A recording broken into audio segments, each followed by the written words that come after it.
지난주에 파월에 멀지 않았다라는 발언이 있었습니다. 첫째 날 하원에서의 발언은 제가 연준의 사실과 거짓이라는 영상으로 개인적인 생각을 말씀을 드렸고, 이 둘째 날이죠. 상원에서의 발언 중 나온 말입니다. 상당히 의도적인 측면이 많았다고 보고 있고요. 오늘은 이 부분에 대해서 전반적으로 말씀을 드려보도록 하겠습니다.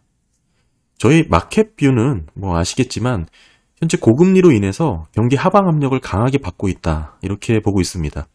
특히 물가가 급격하게 떨어진 만큼 실질금리 부담이 실물 경제에 악영향을 주고 있는 상황으로 보고 있습니다. 그러면서도 금융시장에 있어서의 유동성은 실물 경기보다는 다소 여유로운 상황으로 저는 보고 있고요. 그 부분은 제가 19년도 사례랑 비교를 해가면서 여러 차례 영상으로 말씀을 좀 드렸습니다. 따라서 지금 현재 연준의 움직임도 실물 경기 단에서 영향을 최소화하기 위해 금리 인하를 먼저 단행하려는 움직임이 보이고 있고요. 금융시장 사이드 쪽에서는 상대적으로 여유가 있다고 말씀드렸는데, 따라서 QT는 금리 인하 이후에도 조금 더 지속할 것으로 보고 있습니다. 19년도 사례처럼 진행될 것으로 보고 있고요. 따라서 저는 현재 금리를 빨리 내리지 않는다면 실물 경기의 부담이 악화돼서 경기 침체 가능성이 높아진다라고 말씀을 드리고 있죠. 그렇다면 이 경기 침체에 대해서 먼저 정리를 해보는 게 필요할 것 같습니다. 막연하게 경기 침체에 대해서 생각하는 그 양상이 모두 다르기 때문에 그런데요. 먼저 지금의 금융 시스템이 완벽하다고 생각하시면 안 됩니다. 언제든 충격적인 마켓 크러쉬 상황이 생길 수가 있어요. 구조적으로 언제든 일어날 수밖에 없는 그런 환경을 갖추고 있다라고 생각을 하시면 됩니다.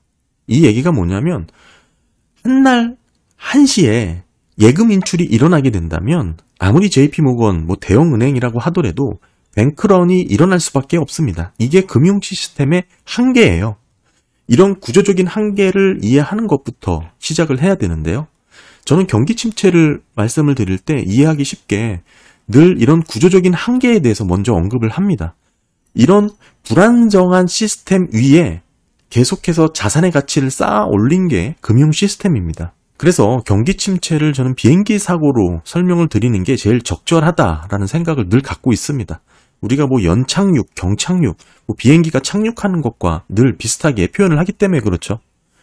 비행기 사고는, 이 사고라는 게 한날 1시에 공교롭게 여러 가지 사건이 겹치게 될 경우 벌어지게 됩니다.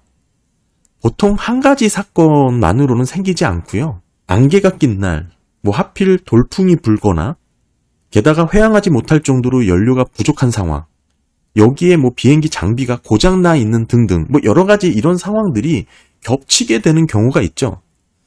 이런 상황이 생기게 되면 실제 사고로 이어진다는 것이죠. 그래서 실제 사고 원인이 뭐냐를 조사를 할 때 대체적으로는 딱 하나의 귀결된 것으로 정리를 할 수 있지만, 사실은 그거 외에도 연관된 다양한 요인들이 함께 복합적으로 일어나는 게 대부분이에요. 이를 다시 말씀을 드리면, 사고가 일어나기 전에 하나의 트리거를 알아차린다는 것은 상당히 어렵다는 것을 말씀드리는 거죠.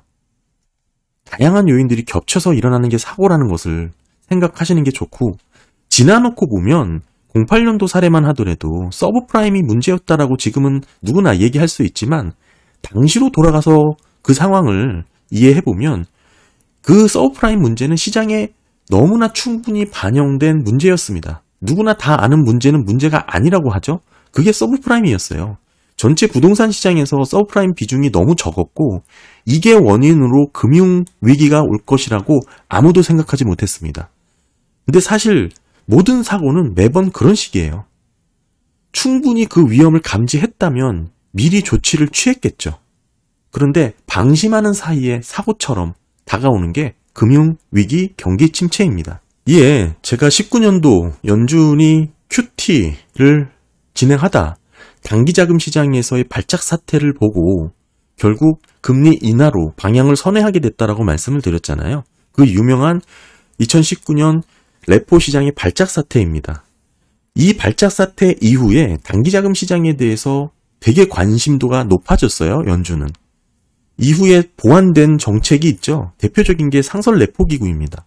이렇게 계속적으로 추가적으로 뭔가 운영이 되고 있는 겁니다. 그래서 우리가 경기 침체를 얘기할 때 그 트리거가 뭘지를 살피는 건 상당히 어렵습니다. 어찌 보면 의미도 없어요. 그걸 알면 이미 보완을 했기 때문에 그 트리거로는 매번 반복되는 패턴이 나오지 않는다는 거죠. 따라서 경기 침체에 대한 생각을 우리는 어떻게 가져야 되냐면 여러 가지 조짐이 나타난다 정도로 인식을 하면 좋습니다. 경제 지표로 확인할 수 있는 정도는 딱 그 정도입니다. 상황적으로 여러 가지 조짐이 보인다 정도는 확인을 할 수가 있습니다. 따라서 그 트리거가 될 만한 무언가를 찾겠다라고 접근하는 것보다는 실제 경기 침체가 벌어질 수 있는 상황, 경고음이 여기저기 울리고 있구나 정도로 파악하는 게 제일 좋습니다. 경제 지표를 엄청 분석해서 트리거가 뭔지를 정확하게 잡아내겠다라는 것은 사실 의미도 없고 별 도움도 되지 않아요. 08년 당시만 해도 서브프라임 문제 아무도 문제라고 생각하지 않았다고 말씀드렸잖아요. 지금의 상업용 부동산도 마찬가지입니다. 질질 이렇게 시간 끌다가 결국 터진 거예요. 그 정확한 시기와 때 그 트리거 뭔지는 아무도 모르지만 알면 좋겠죠. 그런데 아쉽게도 현재 경제 지표로는 이거를 알아내기는 불가능합니다. 어느 정도 조짐이 일어나고 있구나, 이 정도 불안한 상황이 이어지고 있거나 감지할 뿐이죠. 경고음이 울린다 정도로 알 수 있는 겁니다. 근데 웃긴 건 비행기가 경고음이 울린다고 당장 추락을 하는 건 아니잖아요. 경제 지표도 마찬가지입니다. 경기 침체가 일어났던 과거 사례와 유사한 징후를 미리 포착할 수는 있어요. 경고음이죠. 근데 이게 실제 트리거가 될 만한 직접적인 원인이냐? 그렇지는 않습니다. 아까도 말씀드렸다시피 비행기 사고는 여러 개의 우연이 겹쳐서 공교롭게 불행하게 생기는 게 사고니까요. 그런 의미로 경기 침체를 이해하시면 딱 좋습니다. 비행기 경고음이 이곳저곳에 동시에 울린다고 해보면 그렇다고 하더라도 비행기가 당장 추락하는 게 아니잖아요. 그리고 비행을 못하는 게 아니잖아요.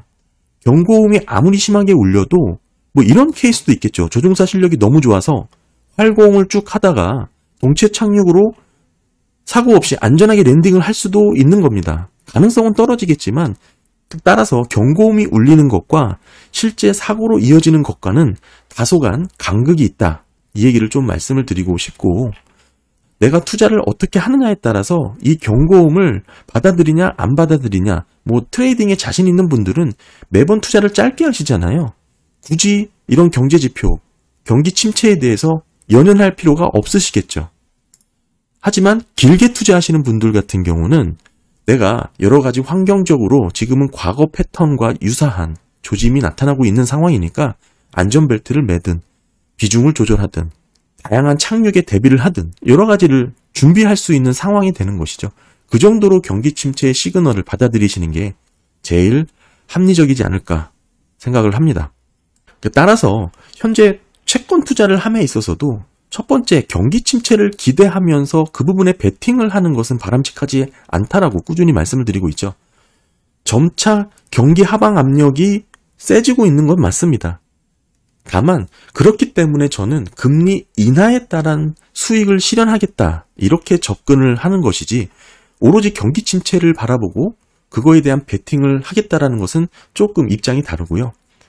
더 나아가서 혹시나 모를 경기 침체에 대해서는 다소간 보너스의 성격으로 준비를 하는 그런 성격인 것이죠. 사실 경제를 바라보는 뷰나 매번 발표되는 경제 지표는 모두 팽팽하게 균형을 이루고 있습니다. 여기서 살짝 미세하게 강한 쪽으로 방향이 틀어지게 되어 있는 거예요. 누구나 마켓 뷰를 다 가지고 있고 경제 상황도 마찬가지죠. 무조건적으로 한 방향으로만 데이터가 나오진 않습니다. 매번 경기가 좋은 모습도 있고 나쁜 모습도 있죠. 물가가 오를 거라는 데이터도 나오고 내려갈 거라는 데이터도 나옵니다. 여기서 균형 잡힌 시각을 갖고 분석을 하는 개인 각자의 판단의 몫이 있는 거고 모두가 그런 것이죠. 모두가 한 방향으로 쏠렸다면 폭락으로 나타나게 됩니다. 근데 이러한 현상은 역사상 몇 번 되지 않았죠. 누구나 남들보다 먼저 탈출하려는 움직임이 나타날 때 그때 일어나게 됩니다. 따라서 현재 파월 의장의 의회 발언 내용을 좀 살펴보면 결국 파월 의장은 멀지 않았다라는 내용을 상당히 의도적으로 표현을 했습니다. 이에 저는 금리 인하 시기가 생각보다 그렇게 멀리 있다라고 보지 않거든요. 빠르면 6월, 그러니까 상반기 안에 첫 번째 금리 인하가 단행될 것으로 그렇게 전망을 하고 있고, 그리고 더불어서 연준의 베이지북이 공개가 됐죠. 최근 다소 경기가 호전되는 것으로 그렇게 조사가 되면서 바닥에서 다시 좀 상승하는 것으로 나왔습니다. 베이지북은 소프트 데이터입니다. 그렇긴 한데 이를 수치화해서 보면 이런 모습이고, 미국 경제 활동이 소폭 증가했다고 평가는 하지만 그래도 여전히 이 바닥권에서 유지가 되고 있는 상황이다라고 보는 게 제일 정확할 것 같고요. 여기에 최근 미국 고용 지표가 나왔죠. 그리고 곧 발표될 CPI까지 있습니다. 이 부분에 대해서 좀 우리가 살펴봐야 되는데, 결국 지금 우리가 관심을 가져야 될 것은 물가가 다시 재과열될 것인가, 경기가 다시 충분히 확장 국면으로 들어설 것인가, 이걸 살펴야 됩니다. 아까 말씀드렸다시피 경기 침체를 가리키는 다양한 경고음이 나오고 있지만 그 반대되는 모습도 나온다고 말씀을 드렸잖아요. 모든 경제 지표는 팽팽하게 줄다리기 균형이 맞춰지고 있습니다. 따라서 마켓뷰를 긍정적으로 보시는 분들은 경고음이 울리더라도 울리다 다시 꺼질 것이다 라고 보는 것이죠. 그래서 지금 우리가 보수적으로 살펴봐야 될 부분은 물가가 다시 재과열될 수 있는 부분을 뚜렷이 살펴봐야 되는데, 저는 말씀드렸지만 1월달 물가가 급등한 것은 계절적 요인이 크다. 아무래도 연초에 서비스 물가를 올리는 그런 경향이 있잖아요. 연초에 집중되어 있습니다. 그런 부분이 반영이 되었을 거고, 여기에 계절 조정의 영향도 받았을 겁니다. 그런 얘기를 꾸준히 말씀드렸습니다. 따라서 하반기에 갈수록 계절 조정 데이터 값이 더 크게 반영이 될 테니까 결국 지금의 물가 반등은 일시적인 현상이다, 이렇게 보고 있습니다. 이런 반등의 조짐이 결국 자가주거비 측정 부분에 있어서 이런 징후가 좀 이어질 수는 있겠죠. 2월까지는 어느 정도 이런 현상이 나타날 수는 있겠지만 그런 부분에서 경계가 필요해 보이죠. 하지만 3월 이후, 저는 2월부터도 정리가 될 것으로 보는데, 어찌됐든 일시적인 현상이라는 것이죠. 1월달 물가가 급등한 부분은 결국 빠르게 안정되는 경향을 보이게 될 것으로 보고 있습니다. 네, 지금 슈퍼코어 인플레이션 보시게 되면 이 부분이 결국 핵심인데, 임금 상승률과 상관관계가 매우 높잖아요. 따라서 슈퍼코어 물가는 고용 압력의 둔화 여부를 살펴야 됩니다. 그런데 며칠 전에 올려드렸지만 2년 만에 최고치를 기록할 정도로 실업률이 올랐어요. 3.9%까지 올랐죠. 여기에 임금 상승률도 꾸준히 둔화가 되고 있는 모습이 나왔고요.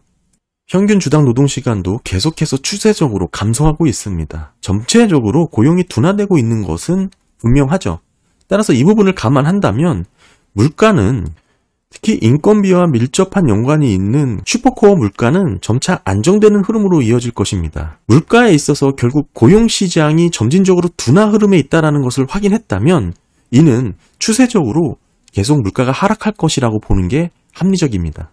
물론 저는 물가 수준이 둔화 정도에 그칠 것이라고 보고 있지는 않죠. 고용시장이 예전부터 위축되는 단계로 진입을 했고 현재는 거의 고용이 빠르게 붕괴되고 있다. 사실상 카운트다운이 시작되었을 가능성이 높아 보인다.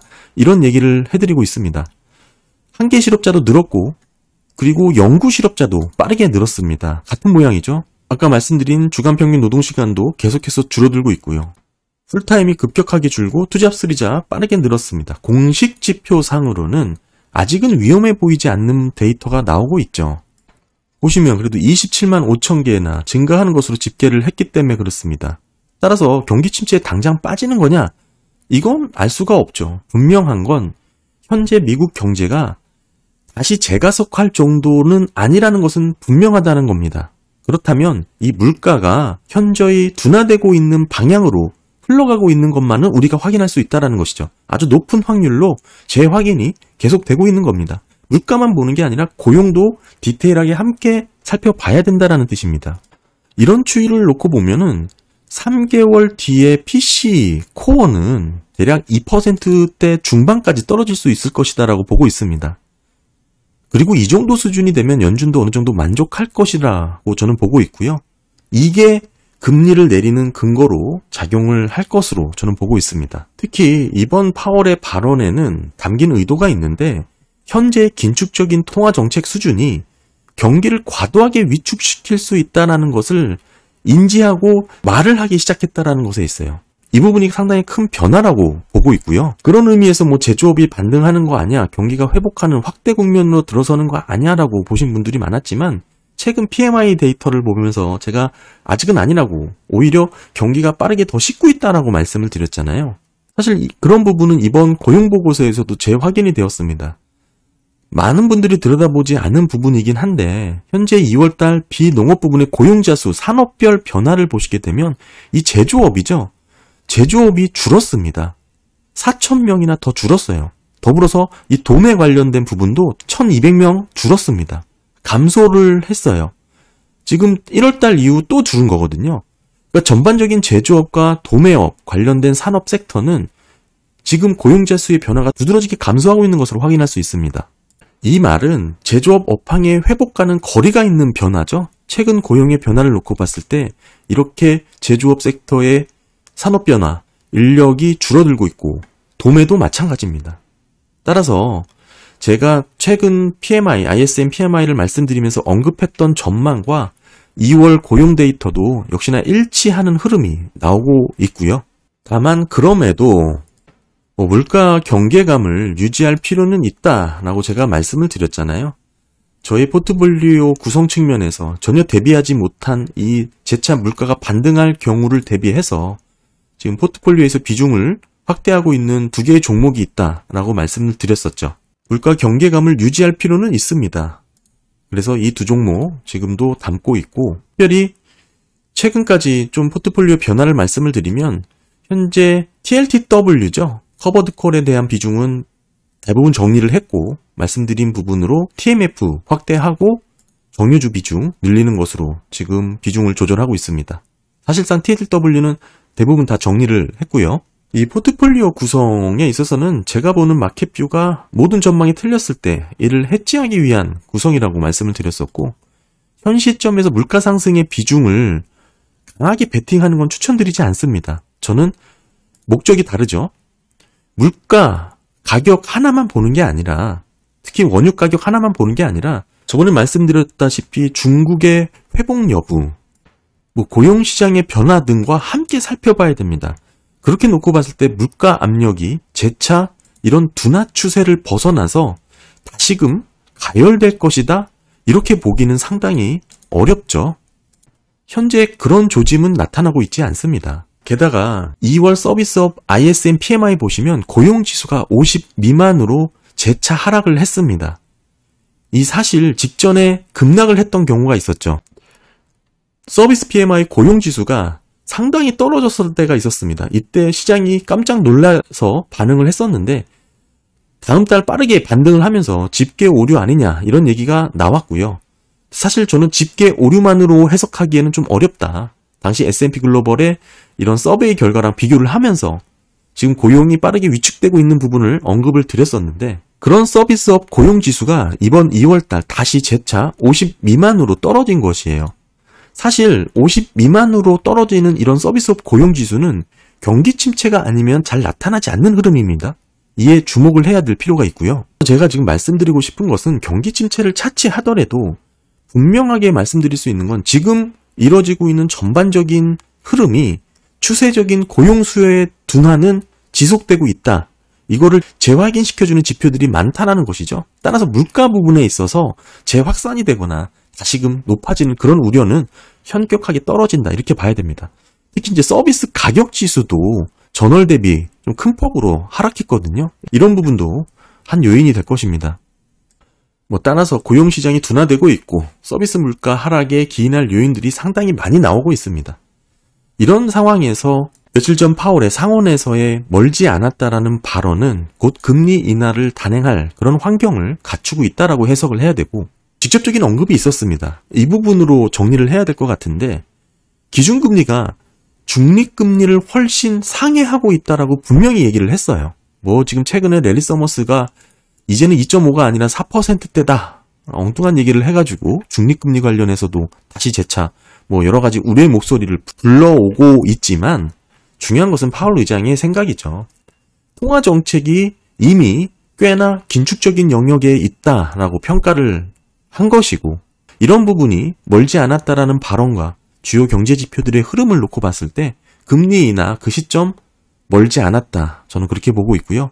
연내 인하 가능성 뭐 당연하고 저는 상반기 내에 한 차례 정도는 금리 인하를 하지 않을까 그런 생각을 갖고 있습니다.